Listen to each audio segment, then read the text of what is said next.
we noticed a guy crawling,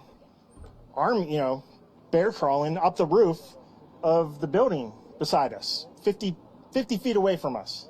So we're standing there, and, we're pointing at the guy crawling up the roof. And he had a gun, right? He had a rifle. A rifle. We could clearly see him with a rifle. Absolutely. We're pointing at him. The police are down there running around on the ground. We're like, hey, man, there's a guy on the roof with a rifle. And the police were like, huh, what? Like they didn't know what was going on. We're like, hey, right here on the roof. We can see him from right here. We see him. He's crawling. And next thing you know, I'm thinking to myself, why is Trump still speaking? Why have they not pulled him off the stage? I'm standing there pointing at him for, 2-3 minutes. Secret Service is looking at us from the top of the barn. I'm pointing at that roof, just standing there like this. And next thing you know, 5 shots ring out. So you're telling me with those small roofs in that small town that Secret Service had no idea that the shooter was on the roof, even though you had a witness telling you 2 to 3 minutes before the shots rang out that there is a shooter on the roof?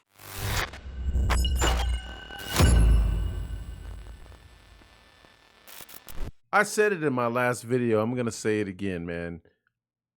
There's a bigger picture. There's a bigger story at play here.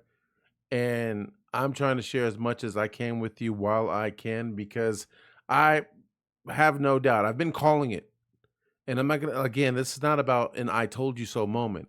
It's more about the fact that we need to get ready for things that are going to be happening so that you guys can see, man, this is not a conspiracy theory. This is real stuff that is happening within our government, the government that we are trying to vote out of office that needs to go.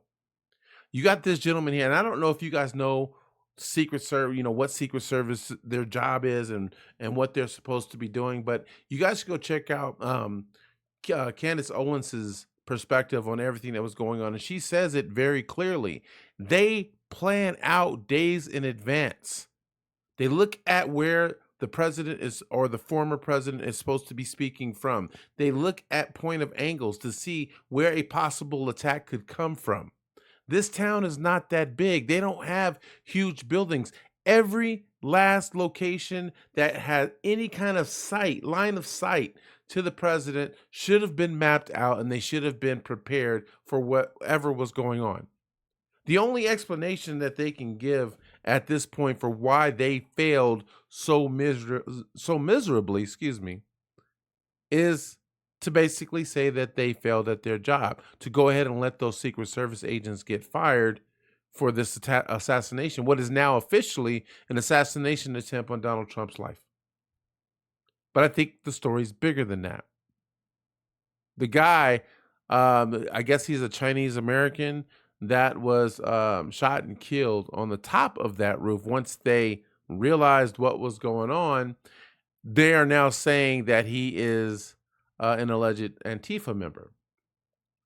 I don't know. I'm not going to sit up and tell you, I will share stories with you, but I'm not going to sit up and tell you that I absolutely know that these are facts. All I know is that, once again, we can't talk to the person who did what he did because he's officially dead. We also know that we now have a witness, a group of witnesses, not just one. So it's not like they can get away with this. And to be perfectly honest, would that guy still have been on the roof if he could anticipate that people weren't going to actually be at the rally, but be behind the perimeter rooting for Trump at that particular time in that particular place? I don't know. But what we do know is that this guy was telling Secret Service and or the cops that there's a guy with a rifle on the roof 2 to 3 minutes before the former president, was shot at. And they did nothing to check it out at that time. What does that tell you? You don't need me to spell that out for you. But we're just going to go with something that's terribly wrong with that situation. I will even go as far to say that I think it's more than a failure. It sounds like there's a possible leak within our Secret Service agency. And this is when the Democratic Party is going to come out, and right now, behind closed doors, they're doing, I forgot what that word is that they try to do. This like damage control. How do we spin this story so it doesn't look like it's our fault? Because for all intents and purposes, this looks like it's our fault because it is.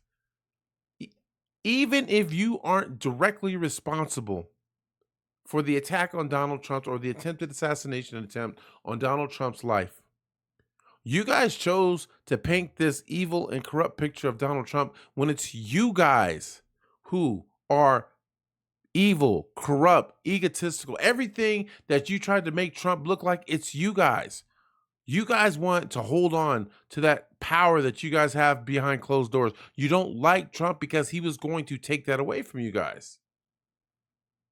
You guys are responsible. Even if you weren't directly responsible, whoever is involved with this shooting itself, you have them believing that he was the worst person on the planet, a convicted felon, a rapist.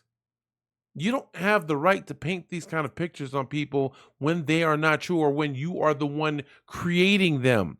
And then try to say that this isn't that our fault. We don't condone physical violence or political violence on our opponents. Really? Really? So you didn't just let Black Lives Matter riot throughout the streets? You didn't let that happen? You didn't let Antifa do the things that they did and let them get away with it. But the minute you got somebody's grandma walking through the Capitol, you want to sit up there and say that there's an insurrection? You want to lie and say police officers died until we could prove that they didn't? That's the problem. You guys are spewing off all of these lies. You guys are creating the conspiracy theories and then pointing the finger saying, look, it's a conspiracy theory. What happened to Donald Trump, we all know, is a travesty, but it's the story that needs to get out there. We need answers. We cannot settle for, oh, the guy's dead, so let's just move on. We need to know who's responsible for all this and listening to what this man has to say. In fact, let's just go ahead and finish some of the rest of this story. Let's just listen to what he has to say because he's not done. I mean, he himself, he may not say it directly, but he knew something was wrong. Listen to what he's got to say. You're certain that the shots came from that guy on the roof? 100%. 100%. And he was up there for a couple of minutes? He was up there. You saw him up there for a couple of minutes? Absolutely. At least 3 to 4 minutes. And you were telling the police and the Secret Service? We were telling the police. We were pointing at him for the Secret Service, who were looking at us from the top of the barn. They were looking at us the whole time when we were standing by that tree. Wow. Could they see Binoculars. Could they see him? Probably not, because the roof, the way the slope went, he was behind where they could see. But why is there not Secret Service on all of these roofs here? I mean, this is not a big place. I wish I knew that guy's name, and I'm sure it'll come out a little bit later on. And I actually feel sorry for him because he's speaking so many truths that at some point, if they want to get away with this, they're going to have to spin some kind of story, and they'll be willing to throw him under the bus, guaranteed, if they have to, in order to reconstruct their narrative and sell it to the people.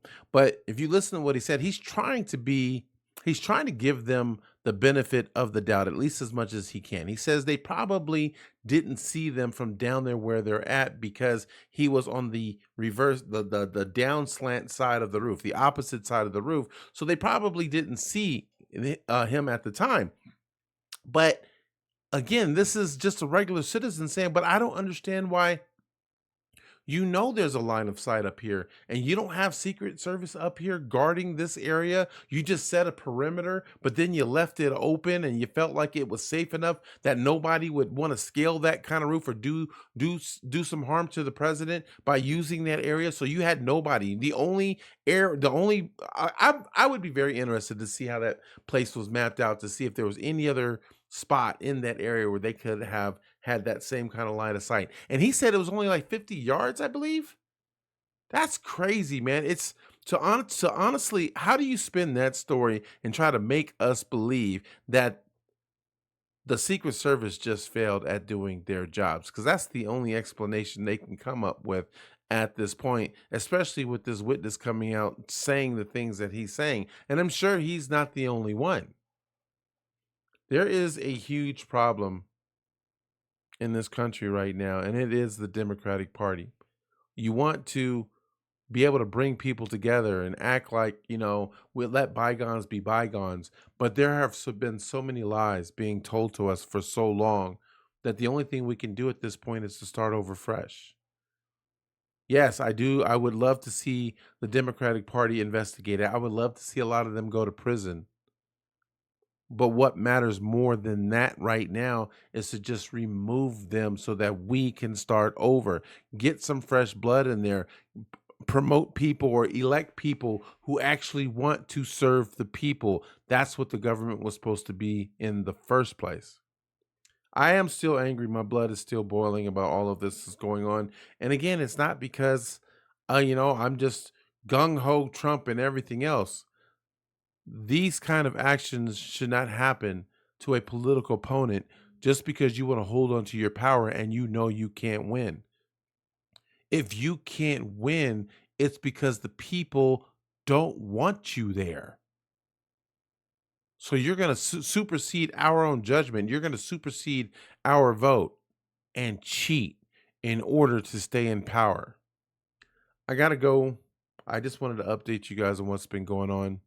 I do hope if you're watching me for the first time that at the very least you see that I too care about what's going on with this country. I'm a full-time single father. I want to see my kids have a successful future. But as of right now, at the rate we're going, they might not have any future at all because we have some very irresponsible and evil people in office. Let me know what you guys think. And do me a huge favor if you enjoy the content, like, subscribe, and follow the channel so that we can share more conversations like this. I'm looking forward to it. Take care.